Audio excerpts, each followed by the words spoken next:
Hello friends, ఈరోజు ఉదయాన్నే tiffin చేసి తిరుపతికి బయలుదేరినాను. నేరుగా పీజీఆర్ థియేటర్కి వెళ్ళి చెన్నై లవ్ స్టోరీ సినిమా చూశాను. సినిమా గురించి నా అభిప్రాయం చెప్పాలంటే ఫస్ట్ హాఫ్ చాలా అంటే చాలా బాగుంది. ముఖ్యంగా మణిశర్మ గారి సంగీతం, బ్యాక్గ్రౌండ్ మ్యూజిక్ ప్రతి సీన్కి మరింత ఎలివేట్ చేశాయి. హీరో కిరణ్ అబ్బవరం తన పాత్రలో చాలా సహజంగా నటించారు. హీరోయిన్ గౌరీప్రియ నటన మాత్రం అద్భుతంగా ఉంది. ఆమె ఎక్స్ప్రెషన్స్, ఎమోషనల్ సీన్స్ చాలా నేచురల్గా అనిపించాయి. అలాగే సినిమాటోగ్రఫీ కూడా చాలా అంటే చాలా అందంగా ఉంది.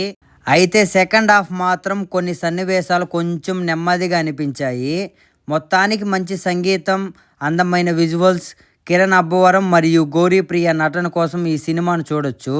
ఇదే ఈరోజు మా చిన్న డైలీ వ్లాగ్. వీడియో మీకు నచ్చితే ఒక లైక్ అండ్ షేర్, ఇంకా మా ఛానల్ని సబ్స్క్రైబ్ చేయండి మర్చిపోవద్దు.